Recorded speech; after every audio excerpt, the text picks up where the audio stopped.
Welcome to another calming dive into history. Tonight we're beginning the story of the Han Dynasty, one of the greatest chapters in China's past. From the ashes of Qin, a new power rose, and its legacy still shapes the world today. If you enjoy relaxing stories like this, don't forget to like and subscribe, so you won't miss the rest of this journey. The Qin Dynasty was supposed to last forever. At least that's what Qin Shi Huang, the first emperor, liked to believe. He built walls, dug canals, and ordered books burned because he thought his rule would be the start of something eternal. But here's the thing about ruling through fear, endless taxes, and a dash of paranoia. It doesn't exactly win you any popularity contests. By the time his heirs tried to keep the machine running, the empire was already cracking apart like an old clay pot. Armies were stretched thin, peasants were overworked, and the once mighty Qin felt less like an unshakable mountain and more like a sandcastle at high tide. Imagine being a farmer in Qin China. You've just survived endless wars, you've got a patch of land so dry it looks like it's been through 1,000 summers, and on top of that, the tax collector shows up again. Every grain of rice feels like it's spoken for before you even harvest it. If it's not grain, it's labour, because the Qin love their massive construction projects. The Great Wall doesn't build itself, and somebody's got to haul those stones. For most ordinary folks, life under Qin wasn't just tough, it was suffocating. So when whispers spread about rebellion, about tearing down the Qin machine, people didn't need much convincing. The big spark came after the death of Qin Shi Huang in 210 BCE. His successors weren't exactly the sharpest tools in the shed. Eunuchs and scheming officials played puppet master, and the new emperor was more figurehead than leader. With no strong hand at the wheel, the empire spun out of control. Provinces that had once bowed obediently now started asking, why should we? Armies once loyal to Qin turned their spears around. Before long, uprisings spread like wildfire across the countryside. One of the most famous was the Dazexiang uprising, started by a couple of officers who, believe it or not, were just trying to cover their backs after showing up late to a military post. Qin law said being late meant death, so their logic was, well, if we're going to die anyway, might as well go big and rebel. That rebellion didn't exactly succeed in the long run, but it cracked the dam. Everywhere, farmers, soldiers, and disillusioned officials rose up.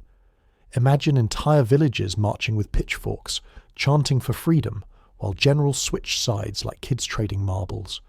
The Qin military was still brutal, but it couldn't be everywhere at once. Slowly but surely, the empire unravelled. Roads that once carried imperial edicts now carried rebel armies. Cities once loyal to Qin hoisted new flags. The dynasty that had unified China just a blink ago was coming undone at the seams. Amid all this chaos, something interesting happened. New leaders started to emerge. Most were warlords chasing power, but one man stood out. His name was Liu Bang. And unlike the Qin emperors with their royal blood and towering palaces, Liu Bang started small, very small. He was a low-ranking officer, the kind of guy who spent more time drinking and joking with his men than acting noble. He was scrappy, street-smart, and most importantly, he knew how to make people like him. In a world sick of strict Qin laws, Liu Bang's easygoing style felt like a breath of fresh air. Of course, Liu Bang wasn't the only contender. Xiang Yu, a powerful and charismatic general, loomed large. Xiang Yu was the kind of warrior who could stride into battle like a storm and leave entire armies shaking. If Liu Bang was the underdog with charm, Xiang Yu was the thunderbolt that everyone feared. The rivalry between these two men would soon define the future of China, but in these early days, both were just riding the tidal wave of Qin's collapse. For ordinary people, it didn't matter who came out on top. They just wanted an end to endless taxes, forced labour, and iron-fisted rule. Now let's zoom out and look at the bigger picture. When the Qin fell, it wasn't just about a dynasty losing its crown. It was about an entire society trying to breathe again. Peasants dreamed of farming without constant fear. Scholars hoped they could write without censorship. Even merchants often looked down on longed for fairer trade. The fall of Qin was messy, violent, and full of uncertainty. But in that uncertainty there was also possibility. The interesting thing about history is that endings are also beginnings. Qin's fall wasn't the end of China, it was just a reset button. Out of the rubble would rise one of the greatest dynasties in history, the Han. But at this point in the story, no one knew that. To the farmers and soldiers watching Qin burn, it was just a rare chance to hope again. And maybe, Just maybe, someone like Liu Bang could turn that hope into something real. Of course, life didn't instantly get better. Chaos is chaos and war is war. Villages were raided, crops destroyed, and countless people suffered through the power struggles. But people kept moving forward. They had survived Qin's iron fist, and they could survive the uncertainty that came next. In a way, the collapse of Qin proved a truth that keeps showing up in history. No empire, no matter how mighty, can last if it forgets the people at its foundation. And so, from the ashes of Qin, the stage was set. The empire was broken, the people restless, and two men, Liu Bang and Shang Yu, stood ready to shape the future. One represented raw power, the other represented a new kind of leadership. The Qin had tried to build eternity, but eternity slipped through their fingers. Now history was wide open, waiting for someone bold enough to claim it. Liu Bang wasn't born with a golden crown or an imperial seal waiting for him. Nope. He came from a small village in Pei County, born around 256 BCE, and if you had told his neighbours he'd one day rule all of China, they probably would have laughed while chewing their rice. His dad was a farmer, and Liu Bang himself was supposed to live that same quiet life. But Liu had one special gift. He knew how to talk to people. He wasn't a scholar, he wasn't especially strong, and he didn't come from money, but he had a way of making folks like him. That talent, believe it or not, would change the course of history. As a young man, Liu Bang got a minor government job as a low-ranking officer. Think of it like working the night shift at a toll booth. He was in charge of escorting prisoners for labour duty, and he wasn't exactly known for discipline. The records describe him as easygoing, sometimes too easygoing. He drank a lot, joked a lot, and wasn't afraid to bend the rules. One story says he once cut loose prisoners instead of delivering them on time, because honestly he couldn't be bothered with all the paperwork. Was this irresponsibility? Or was it compassion? Either way, people started seeing him as different from the cold, harsh Qin officials. Liu Bang's charisma worked like magic. Wherever he went, people followed. He wasn't the smartest in the room, but he was the one you wanted to grab a drink with, the one who made hard times a little easier. Soldiers liked him because he treated them like equals. Villagers liked him because he didn't act above them. Officials might have rolled their eyes, but deep down they noticed too. The Qin Dynasty had plenty of strict officers, but what it lacked was someone human. Liu Bang filled that gap. When the Qin Dynasty began to crumble, Liu Bang was perfectly positioned. He wasn't so powerful that he was a target, but he wasn't so low that he was ignored. He gathered followers, and with rebellion spreading everywhere, he quickly found himself leading a small army. Imagine it, this once laid-back officer, suddenly standing at the head of farmers with pitchforks, soldiers tired of Qin cruelty, and villagers hungry for change. It wasn't the most disciplined army, but it was passionate. Now while Liu Bang was winning hearts, Shang Yu was winning battles. Shang Yu was everything Liu Bang wasn't: noble blood, towering physique, a master of war. If the two were characters in a novel, Shang Yu would be the brooding warrior with a giant sword, and Liu Bang would be the charming rogue who keeps slipping through impossible odds. Their paths crossed when they joined forces against Qin, but even then, the rivalry was simmering beneath the surface. Here's a fun fact.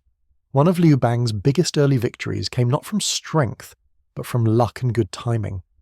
When Qin finally fell, Shang Yu was the star, the great general everyone looked to. But through a twist of fate, Liu Bang's army marched into the Qin capital of Xianyang first. Imagine his surprise. Walking through the gates of the once mighty capital, the city that symbolized Qin power. Suddenly, this village boy stood in the halls of emperors. For a moment, the underdog had outpaced the thunderbolt. Liu Bang's handling of the capital showed his true style. He didn't loot, he didn't massacre, he actually treated the people gently, which was a shock after years of Qin brutality. Soldiers expected him to act like every other warlord, but he pulled back the reins. This restraint won him massive respect. For the exhausted citizens of Xianyang, Liu Bang wasn't just another conqueror. He was someone who seemed to care, and that made all the difference. Of course, Shang Yu wasn't too thrilled. The spotlight was his, and now here was Liu Bang stealing some of that shine. To settle matters, the two men met and divided territories among themselves. Shang Yu, the stronger, claimed the richer lands. Liu Bang got the scraps: remote regions, less wealth, fewer resources. On paper, it looked like Shang Yu had the advantage. but sometimes scraps come with hidden opportunities. Liu Bang's territory gave him room to build slowly without as much interference. Liu Bang's genius wasn't about fighting harder. It was about playing the long game. He kept his allies close, his soldiers loyal, and his enemies guessing. Whenever Xiang Yu struck hard, Liu Bang bent instead of breaking. When Xiang Yu celebrated, Liu Bang quietly regrouped. It was like watching a hammer pound on water. Shi Yu had the strength, but Liu Bang had the flow. This balance would eventually tip the scales in Liu Bang's favour. By the end of this chapter in history, Liu Bang had transformed from a carefree local officer into a real contender for the throne of China. He had the people's trust, the loyalty of his men, and the patience to wait for his moment. Xiang Yu might have looked unstoppable, but empires aren't won in a single swing of the sword. They're won in persistence, trust, and timing. And in those things, Liu Bang had more than enough. The rise of Liu Bang was just beginning. The fall of Qin left a giant question hanging in the air. Who's actually in charge now? China wasn't used to being leaderless. After Qin Shi Huang's iron-fisted rule, people wanted stability. But instead of stability, they got chaos. Warlords carved up the land like it was a roast chicken. Liu Bang, fresh from his unexpected rise, wasn't quite emperor yet. At this point, he was more like the scrappy guy at the table who managed to grab a plate before the big guys ate everything. And somehow, he kept getting second helpings. One of Liu Bang's first big moves was setting up shop in Chang'an. This city would become the capital of the Han Dynasty. Picture high walls, bustling markets, and dusty streets full of gossip. Chang'an wasn't just a city, it was a symbol. Whoever controlled it could claim the heart of China. By moving in, Liu Bang basically announced, "Yeah, I'm not just passing through, I plan on staying." But here's the tricky part. You don't just waltz into power and expect everyone to clap. Liu Bang had rivals breathing down his neck, including Xiang Yu, who wasn't about to let a former peasant steal his thunder. At times, it looked like Liu Bang was going to get crushed, but the man had a knack for slipping out of traps, kind of like that one friend who always dodges paying for dinner but somehow never gets called out for it. With a mix of patience and clever retreats, Liu Bang managed to hold on while others burned themselves out. It wasn't just battles Liu Bang had to worry about, it was politics. The Qin had ruled with fear, but Liu Bang took a different approach. Instead of punishing every rival family, he tried to strike deals. He offered titles, land, and positions to those willing to play nice. Was this generosity or strategy? Maybe both. Either way, it worked. Many former enemies decided they'd rather stand beside Liu Bang than against him. Of course, he couldn't win everyone over. Some generals and nobles were stubborn, clinging to their own power. For those folks, Liu Bang used a different strategy: patience. Instead of crushing them immediately, he let time wear them down. Some defected later, some fell apart on their own, and some, well, let's just say, accidents happened. Liu Bang understood something important. Sometimes the best weapon isn't the sword. It's letting your opponent tie themselves in knots. One of Liu Bang's smartest moves was surrounding himself with talented advisors. He knew he wasn't the most book-smart guy in the room, so he hired people who were. Men like Xiao He, a brilliant administrator, and Han Xin, a military genius, became the backbone of his new power. Liu Bang didn't have to be the smartest. He just had to recognize talent and trust it. And he did, most of the time. But even with advisors, ruling wasn't easy. The people were tired, the economy was fragile, and rebellion still lurked in the shadows. Liu Bang had to show that life under him wouldn't be another version of Qin's misery.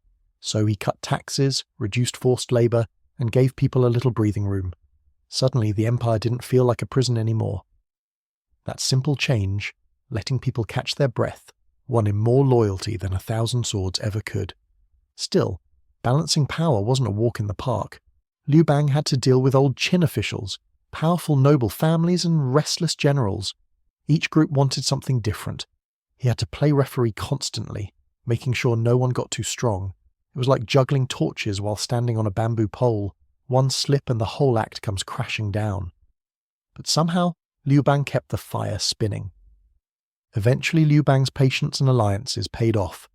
Bit by bit, his rivals faded, and his influence grew. The once scrappy officer from Pei County was now the man everyone had to respect. He wasn't officially emperor yet, but the writing was on the wall. He had proven he could survive Qin's collapse, outmaneuver warlords, and win the trust of ordinary people, and all without losing that roguish charm that made him stand out. So, how do you turn chaos into an empire? Liu Bang's answer was simple: patience, people skills, and just enough cunning to outlast the competition. By consolidating his power, he built the foundation for the Han Dynasty, one of the most legendary dynasties in all of Chinese history. But for now, the story isn't about glory or golden ages. It's about a man who took the scraps left behind by Qin and stitched them into something solid. And that's how empires are born, one careful step at a time. When Liu Bang finally sat on the throne as Emperor Gaozu, you'd think the hard part was over. Wrong. Winning an empire is one thing, keeping it is another. And when Liu Bang died in 195 BCE, all eyes turned to the question of who would actually run the show. His son was technically next in line, but he was young and inexperienced. Enter Empress Liu Ji, Liu Bang's widow. She was not about to let her family's hard-won empire slip away into someone else's hands. Now, Liu Ji wasn't the type to fade quietly into the background. She'd been right there through Liu Bang's rise, watching, learning, and waiting. She knew how court politics worked, and she had zero patience for anyone threatening her power. The official story is that she ruled as regent for her son. The unofficial story? She ruled. Period. And honestly, she was good at it. Sharp, cunning, and sometimes terrifyingly ruthless, she made sure her family's position was untouchable. Court politics in early Han were like a game of Go. Strategic, tense, and always one move away from disaster. Rival factions circled like wolves. Some wanted to push the emperor's relatives into power. Others wanted to sideline Liu Ji entirely. But she was a master player.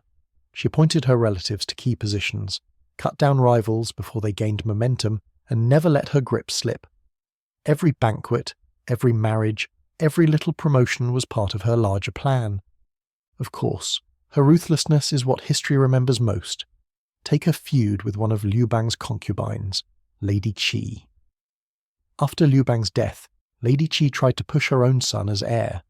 Big mistake. Liu Ji didn't just stop her, she destroyed her. Records say Lady Qi was locked away, humiliated, and eventually killed in a way so cruel that even hardened officials shuddered. It was a brutal warning. Cross Liu Ji, and you wouldn't just lose, you'd vanish. But it wasn't all blood and daggers.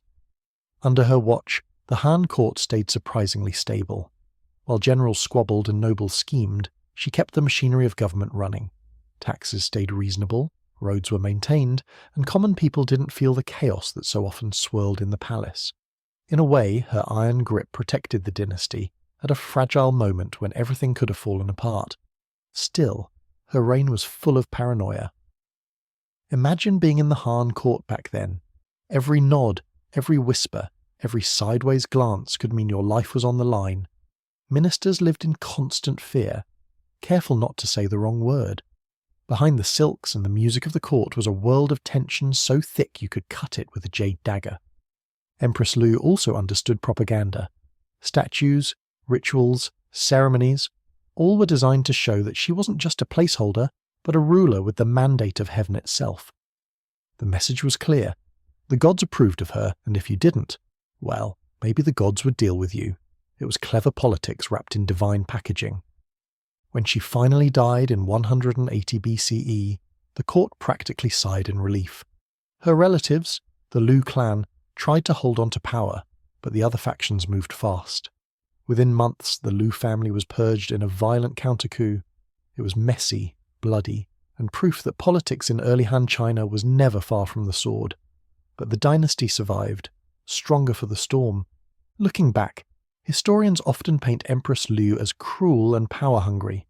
And sure, she was both. But she was also a survivor, a stabilizer, and one of the earliest examples of a woman ruling China in her own right. Without her, the fragile Han court might have splintered before it had a chance to shine. Her legacy is complicated, part villain, part protector, part pioneer. So what do we learn from Empress Liu's story? That empires aren't just shaped by warriors and emperors. They're also shaped by the people who know how to pull strings in the shadows. She wasn't beloved, but she was feared, and sometimes fear is enough to keep a dynasty alive. As the dust settled after her death, the Han moved forward, ready for new rulers and new challenges. But no one ever forgot the empress who proved that behind every throne is someone holding it steady or shaking it. By the time the Han Dynasty got its feet firmly on the ground, it had more than just internal squabbles to worry about. China's borders stretched far and wide, and beyond those borders were neighbours who didn't exactly send over fruit baskets. The most pressing problem? The Xiongnu. These nomadic horsemen to the north had been a thorn in China's side for generations. They rode fast, fought hard, and raided whenever the mood struck. For the Han, figuring out how to handle the Xiongnu wasn't just a military challenge, it was a matter of survival. At first, the Han didn't always meet the Xiongnu with swords. Instead, they tried diplomacy. One of the most famous strategies was the Hekin policy, basically political marriages. Han princesses were married off to Xiongnu leaders, sealed with gifts of silk, grain, and wine. In theory, this was supposed to buy peace. In practice, well, let's just say the Xiongnu accepted the gifts, enjoyed the marriages, and still raided anyway. It was like paying your neighbour to turn down the music, only for them to keep blasting it louder. But the Han weren't pushovers. Even in these early years, they built defences and mobilised troops when things got heated. Garrisons along the frontier were strengthened, fortresses rose on the northern plains, and farmers were resettled in borderlands to secure them. Life on the frontier wasn't easy, though. Soldiers fought the biting cold, endless dust storms, and sudden raids that came like thunderclaps in the night. It was a hard edge of empire where every sunrise might bring a new clash. Diplomacy with the Xiongnu was one thing, but the Han also looked outward in other directions. To the south, they began pressing into the lands of what is now Vietnam. Rich in resources and strategically important, these territories were tempting prizes. Han generals marched through humid jungles, building roads, outposts, and introducing Chinese administration. The locals didn't always take kindly to this intrusion, and rebellions flared often. Expansion wasn't just about new maps and trade routes, it was about the endless push and pull between centre and frontier. To the east, the Han extended influence into the Korean peninsula. These regions weren't just borderlands, they were gateways to trade and cultural exchange. Han commanderies, administrative outposts, were set up, bringing Chinese officials, settlers, and merchants into contact with local Korean tribes. It was a mix of cooperation and tension, as some Koreans adopted Han practices while others resisted. Still, the Han footprint in Korea was unmistakable. What's fascinating is that expansion wasn't just about military muscle. Diplomacy played just as big a role. Envoys travelled long distances, carrying silk scrolls, jade ornaments, and words of peace, or threats depending on the situation. These early diplomats were the unsung heroes of empire, negotiating alliances, smoothing over insults, and sometimes saving entire armies from unnecessary battles. They were like ancient negotiators, armed with charm and ritual instead of swords. Still, not every neighbour was impressed by Chinese silk or diplomatic charm. The Xiongnu, in particular, remained a constant headache. They raided, retreated, and vanished into the steppe before Han armies could catch them. For the average Han farmer living near the northern frontier, life was nerve-wracking. One day you're tending your wheat fields, the next you hear hoofbeats, and suddenly you're running for your life while smoke rises from your village. Expansion might have been the empire's big dream, but for ordinary people it was a daily gamble. Despite the dangers, expansion also brought incredible opportunities. Trade routes blossomed, connecting China to far-off lands. Merchants carried silk, lacquerware, and spices, while returning with horses, glass, and stories of strange places beyond the horizon. Every new outpost was a chance to tie China closer to the wider world. For the Han, these exchanges weren't just about goods, they were about prestige. The empire was flexing its muscles, showing that it could stand shoulder to shoulder with anyone. Of course, expansion wasn't free. Every new outpost needed garrisons, supplies, and administrators. Every battle drained the treasury, and every rebellion meant more soldiers marching off to fight. For the emperors, it was a balancing act. Grow too fast and you collapse under your own weight. Grow too slow and you risk looking weak. Somehow the Han managed to thread the needle, at least for now. By the end of this chapter in Han history, the empire had transformed from a fragile successor to Qin into a power with real reach. Through marriages, diplomacy, battles, and settlements, the Han staked its claim across East Asia. Some moves worked, some failed, but the ambition was clear: This dynasty wasn't going to stay within its borders. It was reaching outward, building connections, and preparing for something even bigger. And soon, under Emperor Wu, expansion would hit its full stride. When Emperor Wu of Han took the throne in 141 BCE, the dynasty was already strong, but under his rule it became unstoppable. He was young, ambitious, and not afraid to dream big. Forget keeping the peace. Emperor Wu wanted to expand borders, strengthen culture, and leave a legacy that shouted across centuries. For ordinary Han Chinese citizens, this era would come to be remembered as the empire's golden age, filled with confidence, prosperity, and a sense that China was the center of the world. One of Emperor Wu's boldest moves was making Confucianism the state ideology. Now, this might sound boring, but it was revolutionary. Before him, legalism had dominated, the harsh Qin way of strict laws and punishments. Wu said, let's try something different. He elevated scholars, sponsored schools, and made learning the Confucian classics the ticket to government service. Imagine going from surviving by swinging a sword to needing to pass a philosophy exam to get ahead. For the first time, brain power, not just brute force, became the backbone of the empire. But don't let the bookish side fool you. Emperor Wu loved a good war. He wasn't content with borders where they were. His armies marched into new lands, clashed with the Xiongnu again and again, and pushed Han influence farther than ever before. These campaigns were expensive and dangerous, but they gave the dynasty a sense of power unmatched in Asia. For Wu, expansion wasn't just about land, it was about prestige. The Han were no longer a regional kingdom. They were becoming an empire that stretched across horizons. His wars against the Xiongnu were legendary. At first, the nomads had the upper hand. They knew the land, they rode faster, they struck without warning.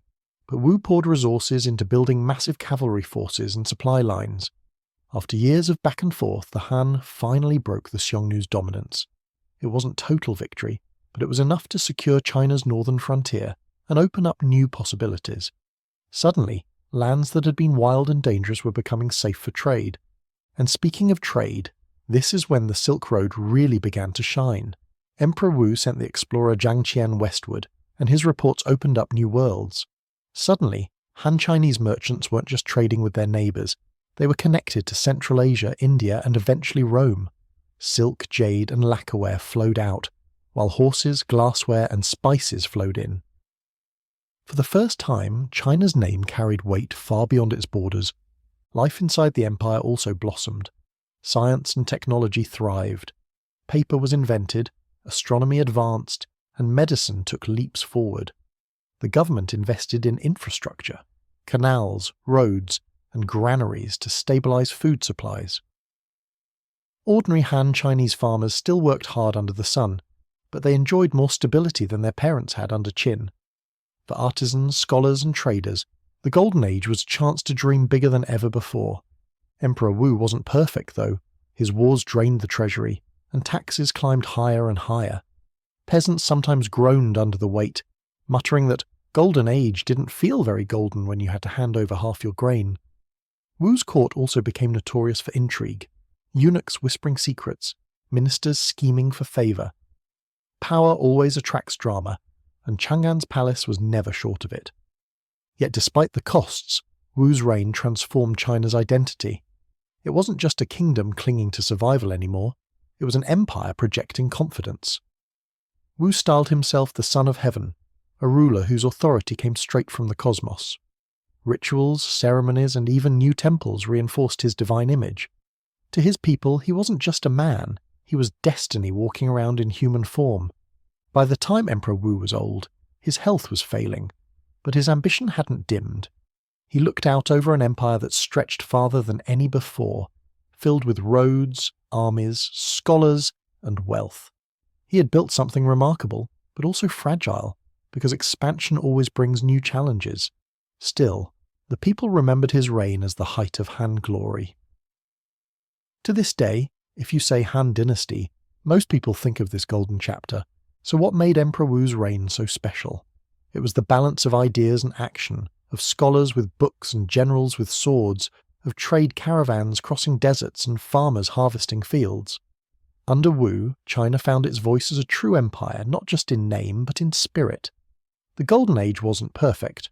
No age ever is. But it was a time when Han Chinese power and culture lit up the world, and that light would keep glowing, even as shadows waited on the horizon. History often talks about emperors, generals, and rebellions, but most Han Chinese people didn't swing swords or sit on thrones. They farmed. The Han Dynasty was an agricultural society at heart, and nearly every sunrise meant stepping into the fields. Rice in the south, wheat and millet in the north. Crops ruled the rhythm of a life. The work was hard, sweaty, and endless, but it kept the empire fed. Without the farmers, there was no empire. Period. Taxes, of course, were never far away. Every farmer knew that no matter how much grain he harvested, the government would want its share. Officials collected grain for the state granaries, which were supposed to stabilize food prices in hard times. In theory, this kept the people safe from famine. In practice, let's just say a lot depended on whether local officials were honest. Still, the system helped make the Han one of the most stable dynasties in Chinese history. Life wasn't all work, though. Han villages had their share of fun. Festivals filled the year with music, dancing, and food. Families gathered to honor ancestors, light lanterns, and share drinks. Children played games with knucklebones and kites, while elders swapped stories around fires. For a society that worked so hard, these little breaks were essential. A reminder that life was more than just sweat and taxes. Merchants played a different role, while Confucian ideals often looked down on them, calling farmers noble and merchants greedy. The truth is that merchants thrived in the Han era. They carried silk, spices, and pottery across the empire, linking towns and cities together. Many became wealthy, even if society kept giving them side-eye. You could say merchants were the influencers of their day, looked down on in theory, but impossible to ignore. Inside the cities, artisans kept busy. Blacksmiths hammered iron tools, potters spun clay, and weavers worked silk looms. The Han Dynasty saw real advances in technology: paper, iron ploughs, crossbows, even seismographs to measure earthquakes. Artisans might not have had noble titles, but their hands shaped the empire's progress. And unlike emperors, their work often lasted centuries. Family life was the foundation of Han society. Households were usually extended, with grandparents, parents, and children all under one roof. Respect for elders wasn't just encouraged, it was law, thanks to Confucian values. A child who talked back too much might get more than just a scolding. They could actually be punished by local officials for being unfilial. It sounds harsh, but the system made families tight-knit, which was crucial in tough times. Family life was the foundation of Han society. Households were usually extended, with grandparents, parents, and children all under one roof. Respect for elders wasn't just encouraged, it was law, thanks to Confucian values. A child who talked back too much might get more than just a scolding. They could actually be punished by local officials for being unfilial. It sounds harsh, but the system made families tight-knit, which was crucial in tough times. Food in Han China was simple but satisfying. Common people ate millet porridge, steamed buns, vegetables, and sometimes fish or pork if they were lucky. The wealthy, of course, feasted on more extravagant meals: roasted meats, rare spices, and endless cups of wine. Street vendors sold dumplings, noodles, and skewers. If you strolled through Chang'an's markets, you'd smell sizzling oil, hear hawkers shouting, and maybe leave with a sticky bun in hand.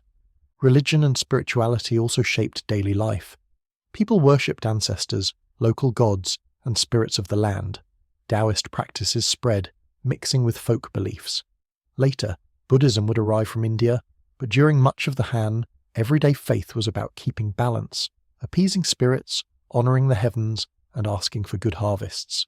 Shrines dotted the countryside where families burned incense and prayed for luck.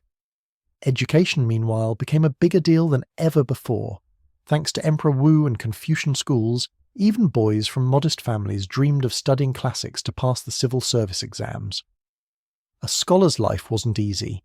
Endless memorization of Confucian texts, calligraphy practice until your fingers cramped. But it offered a chance to rise in society. For families, sending a son to school was like buying a lottery ticket for the future. So what did daily life in Han China really look like? It was farmers bent over fields, merchants pulling carts, artisans hammering tools, families sipping tea, and scholars poring over bamboo strips by candlelight. It was a world of hard work and small joys, of simple meals and deep traditions. and though the emperors and generals often get the headlines, the real story of the Han was written every day by the people who lived it.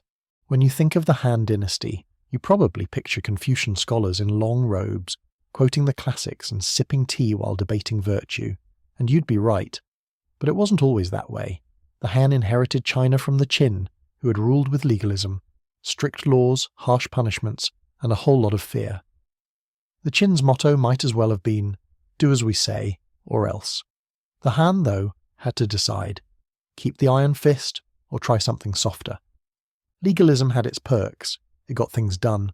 Roads were built, armies obeyed, and order was enforced. But it also left people exhausted. Nobody likes living in a world where forgetting to file a tax scroll could mean losing your head. Confucianism, by contrast, promised a gentler system. It said rulers should lead by virtue, officials should serve with morality, and families should be the training ground for respect. It sounded nice, but could it actually run an empire? That was the big question. Emperor Wu, ever the ambitious leader, gave Confucianism its big break. He made it the official state ideology. Suddenly scholars weren't just dusty bookworms, they were the empire's backbone. Schools popped up across the land teaching the 5 classics. Passing exams in these texts became the ticket to a government job. For the first time in history, learning poetry and philosophy could land you a career in politics. Imagine telling your parents, "Don't worry, memorizing ancient verses will totally pay the bills." But here's the twist. Legalism never really went away. While Confucianism provided the ideals, legalism kept the gears turning. The laws were still strict, taxes still collected, and punishments still handed out. It was like the Han were saying, "We'll wear the robes of virtue, but keep the whip handy just in case." In reality, the empire ran on a blend of both systems, Confucian ethics at the top, legalist enforcement at the bottom. For the average Han Chinese villager, all this philosophy probably felt pretty far away. Farmers still had to plough fields, merchants still paid taxes, and soldiers still marched to the frontiers. But there was one big difference. Confucianism preached respect for common people, not just fear of the state. Slowly, it changed how the government spoke to its people. Instead of pure commands, there was talk of harmony, duty, and family values. It didn't erase hardship, but it softened the edges. Confucian ideals also reshaped the household. Families were expected to practice filial piety, absolute respect for parents and ancestors. A good son obeyed his father, a good wife obeyed her husband, and everyone bowed to the family elders. It might sound old-fashioned today, but for the Han, this family hierarchy was seen as the training ground for governing the empire. If a family worked in harmony, then maybe the empire could too. Meanwhile, the Confucian scholar officials became celebrities of their time.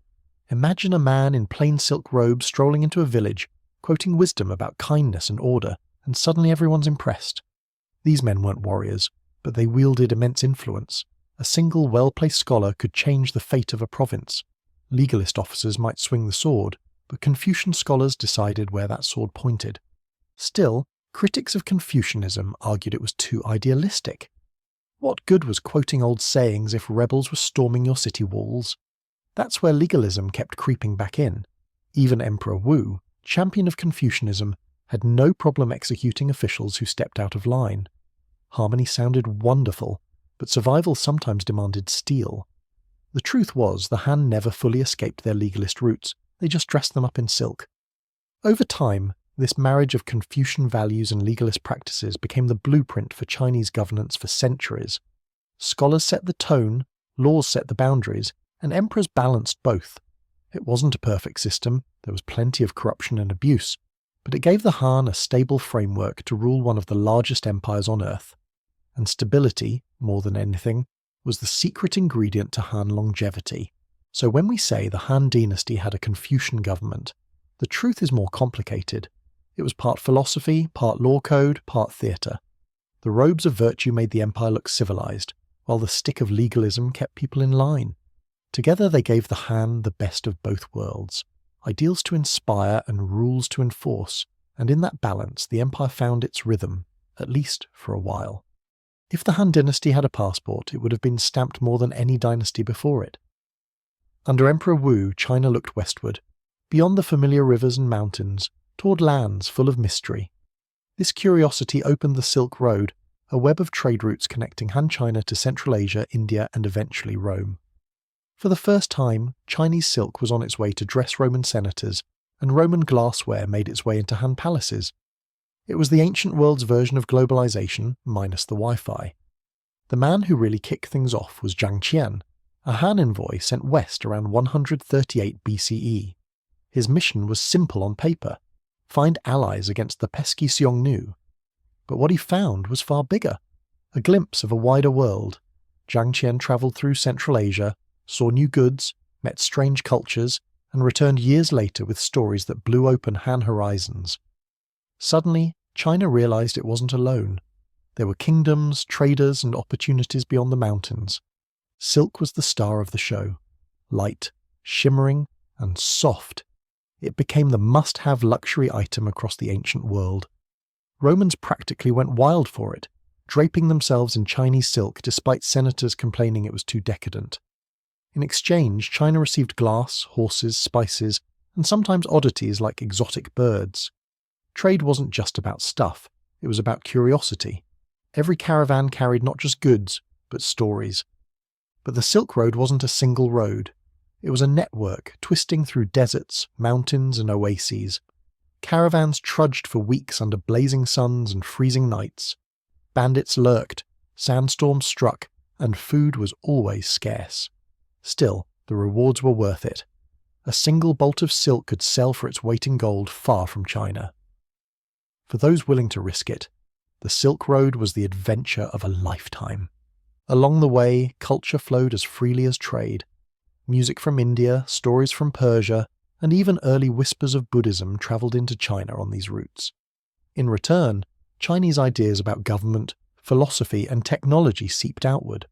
It wasn't just silk crossing borders, it was beliefs, habits, and knowledge. The Silk Road was the ancient internet, connecting worlds that otherwise might have never met. The most dramatic arrival from the Silk Road was Buddhism. Traders and monks carried its teachings from India into Han China, where it slowly took root. At first, people didn't quite know what to make of it. Foreign gods and strange rituals always raised eyebrows. But Buddhism's promises of compassion, meditation, and salvation struck a chord. Over centuries, it would become one of China's most influential faiths, all because of those dusty trade caravans. For the Han emperors, the Silk Road wasn't just about trade, it was about power. The ability to connect with distant kingdoms gave them prestige. Envoys returned with tales of great horses from Fergana, tall as mountains compared to local breeds. These heavenly horses became prized possessions, symbols of wealth and strength. For an emperor like Wu, showing off a stable full of foreign steeds was the ultimate flex. The Silk Road also had a darker side. Bandits prowled the routes, raiding caravans and disappearing into the wilderness. Disease travelled with the merchants too, carried along with the silk and spices. Even so, the rewards outweighed the risks. To walk along the Silk Road was to be part of something bigger, an artery of history that pumped life into civilizations on opposite ends of the earth. By the height of the Han, Chang'an had become one of the great cities of the world, buzzing with traders from across Asia. Imagine walking its streets, Han Chinese officials brushing shoulders with Persian merchants, Indian monks passing Greek sailors, everyone bargaining, shouting, and eating strange foods at market stalls. The city was a living museum of the Silk Road's wonders. In the end, the Silk Road wasn't just a trade network, it was a bridge between worlds. The Han Dynasty might have begun as a local power rising from Qin's ashes, but by embracing the Silk Road, it became part of a global story. Ideas, religions, goods, and even diseases would flow along those dusty trails for centuries, and it all began with one dynasty daring to look beyond its borders. The Han Dynasty may have been shining on the outside, trade booming, armies expanding, but inside, cracks were starting to show. Every empire learns the hard way that it's not enough to conquer new lands. You have to keep your own house in order to. And for the Han, that house was getting messy. Officials grew greedy, peasants grew restless, and the cost of glory was coming due. One big problem was money. All those wars Emperor Wu loved, they weren't cheap. Feeding armies, building fortresses, and keeping supply lines running drained the treasury. To cover the costs, taxes climbed higher and higher. For peasants, It meant long days in the fields only to see half their harvest carted off by officials. Some joked the empire ate more rice than the people did. Of course, nobody told that joke too loudly. Corruption was another headache. In theory, Confucian-trained scholars were supposed to be wise, moral, and upright. In practice, plenty of them were lining their own pockets. Local magistrates skimmed taxes, sold favours, and sometimes bullied the very farmers they were meant to protect. For villagers, the empire often felt less like a guiding hand, and more like an annoying landlord. Peasant unrest bubbled beneath the surface. Most Han Chinese families lived on the edge, and it didn't take much to tip them into rebellion. A bad harvest, a flood, or an unfair official could push entire villages over the line. History records plenty of small uprisings, often put down brutally, but each one left scars. Like cracks in a vase, they didn't shatter the dynasty right away, but they weakened it over time. Natural disasters didn't help either. The Han heartland was blessed with fertile soil, but also cursed with floods, droughts, and the occasional earthquake. When the Yellow River overflowed, it didn't just wash away homes, it washed away faith in the government. People believed emperors ruled with a mandate of heaven, so every disaster looked like a sign that the gods were unhappy. It wasn't just bad weather, it was bad politics. Another challenge came from within the court itself. As emperors grew more powerful, so did the eunuchs, the palace servants who whispered in royal ears. Over time, these eunuchs became political players, manipulating decisions, blocking rivals, and selling influence. Ordinary people didn't see their faces, but they felt the effects when corrupt deals trickled down. For some, the dynasty wasn't run by the Son of Heaven. It was run by whoever had his ear. Meanwhile, noble families weren't exactly shrinking violets. The empire was supposed to centralize power in the emperor's hands, but wealthy clans found ways to build their own little kingdoms within the empire. They bought land, hired private militias, and made peasants dependent on them. To some farmers, their local lord mattered more than any faraway emperor. Slowly, power that was supposed to belong to the throne started slipping into private hands. And then there were the frontier problems. Even after victories against the Xiongnu, borderlands were never truly calm. Garrisons drained resources, settlers complained of hardship, and raiders never fully disappeared. Expansion looked glorious on maps, but maintaining those lines was a constant headache. For every victory banner there was a bill to be paid. The strain showed in the people's spirits. Farmers muttered about injustice, scholars sighed at corruption, and even merchants grumbled about taxes and tolls. The Han Dynasty was still mighty, but the glow of its golden age was fading. Beneath the grandeur of Chang'an, cracks in the foundation were spreading. Everyone could feel it, even if they didn't say it aloud. Every dynasty has its high points and its shadows. For the Han, the golden age of Emperor Wu was dazzling, but it came with a bill that later generations had to pay. Internal challenges, corruption, unrest, noble families' disasters were the whispers of decline. The Han still had plenty of glory ahead, but the seeds of trouble had already been planted. Empires, after all, rarely fall from a single blow. More often, they crumble from within. Every dynasty has its oddballs, and for the Han, that oddball was Wang Mang. He wasn't born an emperor, or even close.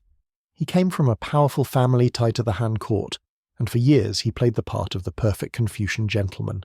Humble, generous, scholarly. Ministers praised his virtue, peasants thought he was a saint, and even the emperor trusted him. But behind the polite bows and gentle smiles, Wang Mang was plotting something much bigger. When the Western Han emperor died young, Wang Mang was named regent for the child emperor who followed. In theory, he was just keeping the throne warm. In practice, he quickly made himself the star of the show. He filled the court with his allies, cut down rivals, and positioned himself as the empire's saviour. By 9 CE, he dropped the pretense altogether and declared himself the founder of a new dynasty, the Qin. For the first time, the Han was interrupted by an outsider grabbing the crown. Wang Mang wasn't your typical usurper. He wasn't content to just sit on the throne and enjoy banquets. He wanted to redesign society from top to bottom. His reforms were radical, redistributing land to peasants, limiting how much property nobles could own, issuing new coins, and even trying to nationalize certain industries. In some ways, he sounded like a social reformer ahead of his time. If you squinted, you might even call him idealistic. But bold ideas don't always work in real life. The land reforms? Nobles ignored them or twisted them in their favour. The new coins? People hated them, refusing to use money they didn't trust. The industries? Corruption swallowed them whole. Instead of fixing problems, Wang Mang's reforms created chaos. Farmers were confused, merchants were furious, and nobles quietly plotted to get rid of him. It turns out running an empire isn't as easy as scribbling a few new laws on bamboo. Then nature turned against him. Floods, droughts, and locust swarms hit the empire, devastating crops. Hungry peasants turned their anger toward Wang Mang, convinced that heaven had withdrawn its support. Remember the mandate of heaven? For the Han Chinese people, these disasters weren't just bad luck. They were cosmic votes of no confidence. Wang Mang's Qin Dynasty was looking less like a fresh start and more like a bad sequel. Rebellion soon exploded. The most famous was the Red Eyebrow Rebellion, named after rebels who painted their eyebrows red to recognize each other in battle. These were mostly desperate peasants who had lost everything and decided it was time to take matters into their own hands. Armed with farming tools, spears, and fury, they swept across the countryside, tearing down Qin authority wherever they went. Wang Mang tried to hold on, but his armies were stretched thin and loyalty was shaky. Nobles abandoned him, generals betrayed him, and ordinary people cursed his name. In 23 CE, the Red Eyebrows and other rebels stormed Chang'an. The once mighty reformer who had dreamed of reshaping society was cornered in his palace. His reign ended not with applause but with swords. Wang Mang was killed in the chaos, his body hacked apart by angry rebels. The Qin Dynasty collapsed as quickly as it had risen. Within just a few years it was gone, swept away by rebellion and failure. The Han, bruised, battered but still standing, returned to reclaim the throne. Historians often debate whether Wang Mang was a visionary reformer who tried to do too much too fast, or just a power-hungry opportunist. Maybe he was both. What's clear is that his experiment didn't survive the test of reality. For the people, Wang Mang's reign was unforgettable. Some cursed him as a tyrant who ruined their lives. Others admired his boldness. But one thing everyone agreed on: he wasn't ordinary. In a dynasty defined by emperors born to rule, Wang Mang stood out as the man who dared to grab power and try to reshape it in his own image. And for better or worse, that made him unique. The Han Dynasty returned, scarred but stronger, entering what historians call the Eastern Han.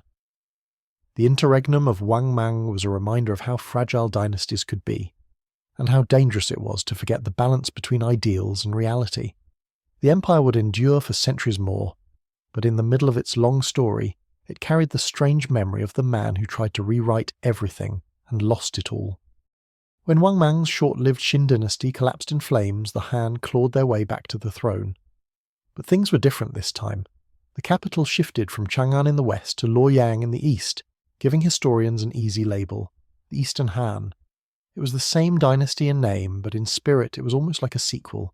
New cast, new stage, but plenty of old problems tagging along. The early Eastern Han emperors worked hard to stabilize the empire. After years of chaos under Wang Mang, people craved normalcy. Taxes were eased, infrastructure was rebuilt, and the government worked to restore faith in the mandate of heaven. For a while, it seemed like the dynasty was back on track. Farmers returned to their fields, merchants returned to the markets, and the empire started humming again. But behind the curtain, the Eastern Han court was a nest of intrigue. Eunuchs, those ever-present palace insiders, gained more and more influence. They controlled access to the emperor, manipulated decisions, and built networks of loyalty inside the palace. For ministers trying to serve honestly, it was like running a marathon while someone kept tying your shoelaces together. Meanwhile, powerful noble families began to rise again. Wealthy clans bought up land, built private militias, and turned peasants into their dependents. For farmers, loyalty was no longer just about the emperor in distant Luoyang. It was about the landlord who controlled their fields. The Han emperor might have worn the crown, but power was slipping through his fingers into the hands of these regional elites. Still, the Eastern Han wasn't all decline. It was also a time of innovation. Paper, invented in the 1st century CE, revolutionized record-keeping and education. Instead of heavy bamboo strips, scholars could write on light, flexible sheets. For Confucian students cramming for exams, it was both a blessing and a curse. Easier to write on, but now they had even more to memorize. Culture thrived too. Literature, poetry, and philosophy blossomed, with scholars debating everything from history to astronomy.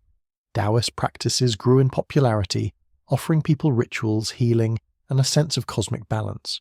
And Buddhism, carried along trade routes, slowly took root in Chinese soil. The Eastern Han may have been politically shaky, but culturally it was alive with new ideas. The empire also reached out to the wider world.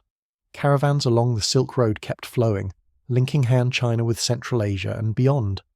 Foreign embassies arrived in Luoyang, bearing gifts and seeking alliances.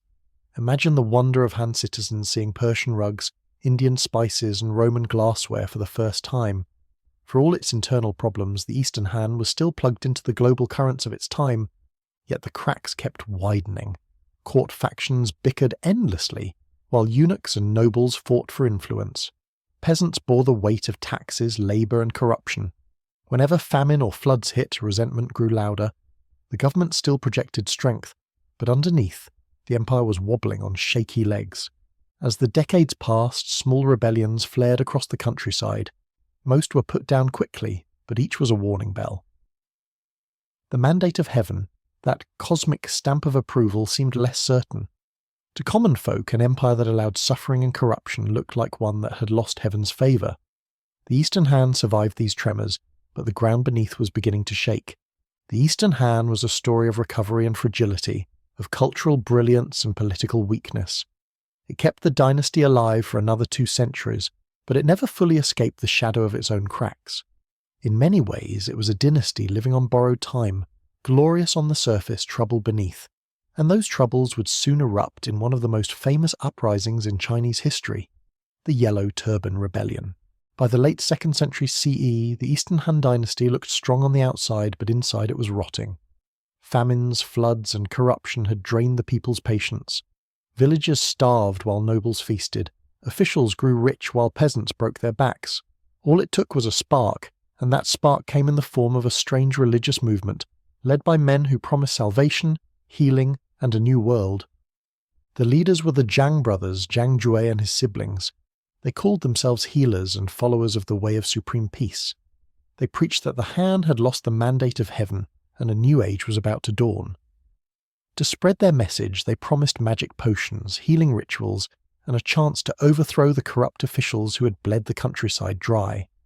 For desperate peasants, it sounded too good to ignore. The symbol of the movement was the yellow scarf, or turban, worn by every follower. Soon, whole villages donned the yellow cloth and swore loyalty to the cause. In 184 CE, the rebellion exploded across northern China. Hundreds of thousands of peasants rose up, armed with farm tools, spears, and sheer determination.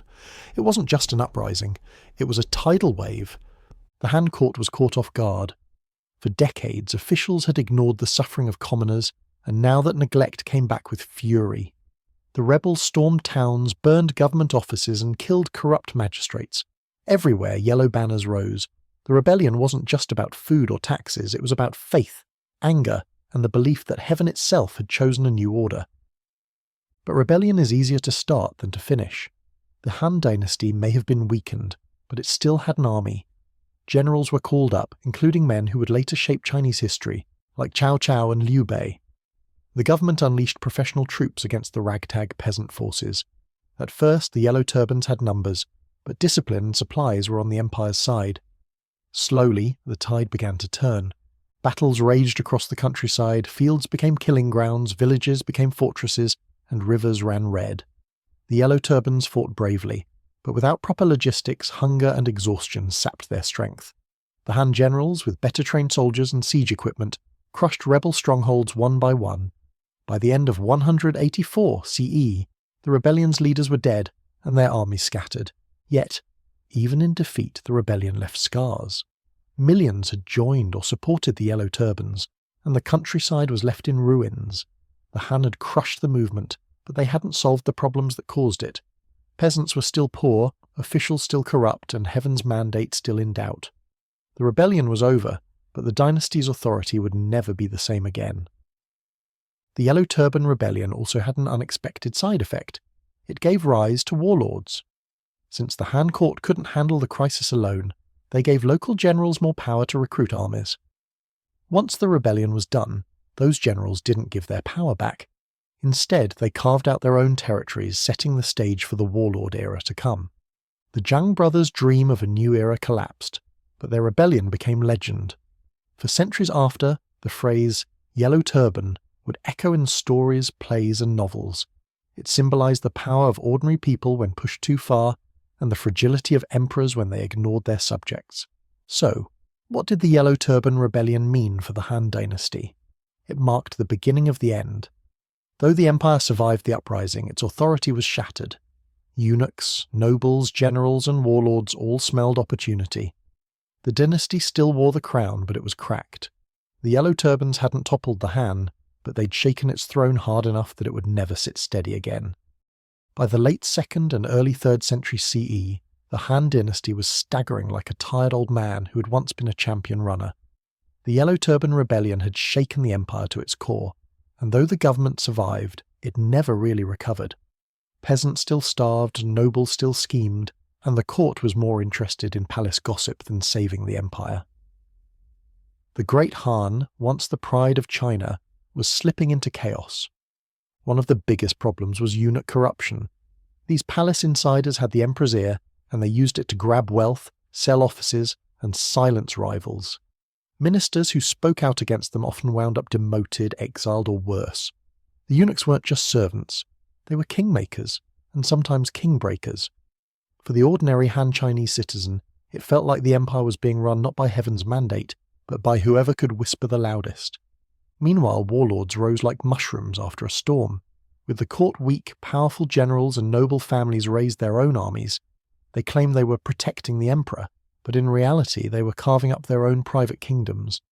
Each one flew the Han banner, but loyalty was paper thin. For peasants, it meant endless conscription and taxes. This time not just from one master, but from every warlord who marched through. The empire fractured into factions. Eunuchs fought ministers, ministers fought warlords, and warlords fought each other. The emperor, he was more puppet than ruler, dragged around from palace to palace like a prize goose. Everyone claimed to act in his name, but nobody really listened to him. For an empire that had once stood so tall, it was humiliating. Natural disasters piled on the misery. Floods, droughts, and plagues swept through the land, wiping out crops and families. According to belief, these disasters were heaven's way of announcing that the dynasty had lost its mandate. For the weary Han Chinese farmer, it wasn't just politics falling apart. It was the universe itself declaring the dynasty's time was up. Out of this chaos emerged a few names that would dominate the next era: Cao Cao, Yuan Shao, Sun Jian, and others. These were warlords with armies, charisma, and ambition. Each one dreamed not just of surviving the collapse, but of ruling China in their own right. The Han Emperor was still technically in charge, but these men were already writing the script for the next chapter of Chinese history. In 189 CE, things got especially ugly when warlord Dongzhuo seized control of the court. He placed the young emperor under his protection, and then used him as a puppet to issue orders. Dongzhuo was infamous for cruelty, plundering Luoyang and eventually burning the capital when rivals threatened him. Imagine watching your glorious imperial city go up in flames because your so-called protector had a temper. That was the Han at its lowest. The coalition against Dongzhuo showed how fractured the empire had become. Warlords who should have united under the Han banner instead fought each other almost as much as they fought him. It was a taste of what was to come. China splintered, warlords battling endlessly, and the Han name used more as decoration than real authority. By 220 CE, the last Han emperor, Emperor Xian, finally abdicated. He handed over the imperial seals to Cao Pi, the son of Cao Cao, who declared the start of the Wei dynasty. Just like that, the Han was gone. 4 centuries of history, culture, and power had come to an end, not with a bang of triumph, but with the quiet shuffle of a beaten dynasty bowing out. The fall of the Han wasn't just the end of a dynasty, it was the end of an era. The dynasty that gave China its cultural identity, its golden age, and even its name, Han Chinese, collapsed into the era of the Three Kingdoms, one of the most famous and chaotic periods in Chinese history. The Han had risen from the ashes of Qin and ruled for centuries, but in the end, its greatest enemy wasn't the Xiongnu or rebels or foreign invaders.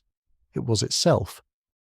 The Han Dynasty may have fallen in 220 CE, but its story didn't end there. Dynasties come and go, but some leave footprints so deep that they never fade. For the Han, that footprint became the very identity of China. Even today, the word Han is used to describe the majority of Chinese people.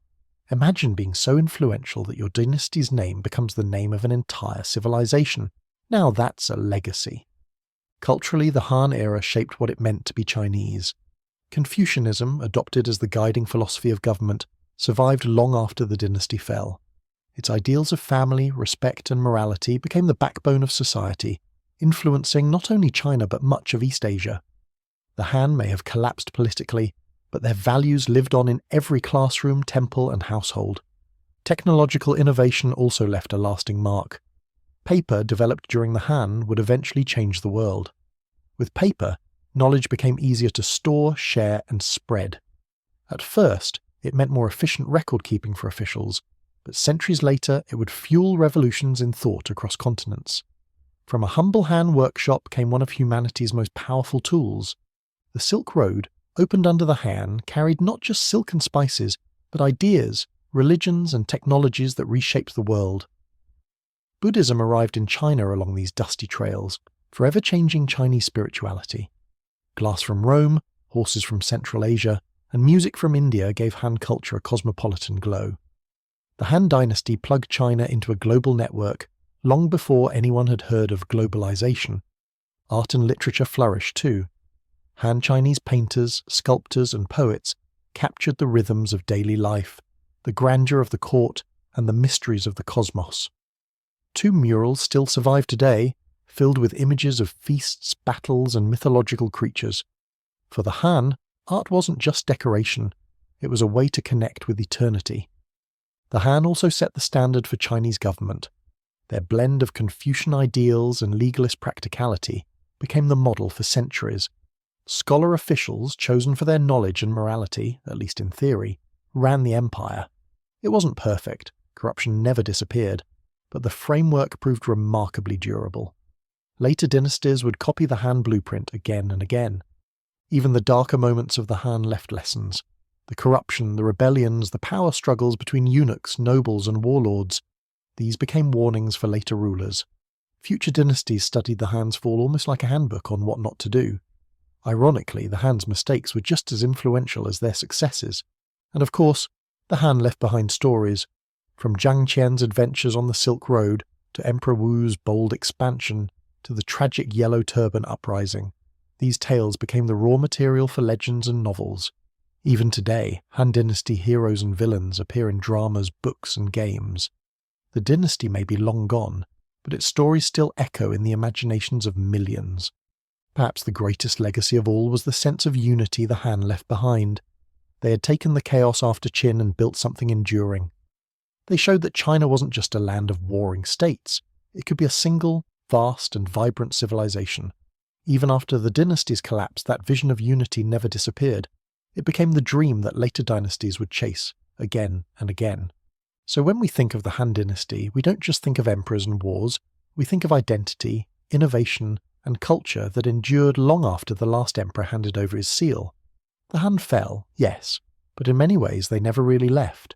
Their spirit lives on in every mention of the word Han, in every page of paper, and in every Confucian idea that still shapes society. Dynasties rise and fall, but some leave legacies so deep they become immortal. The Han Dynasty was one of those.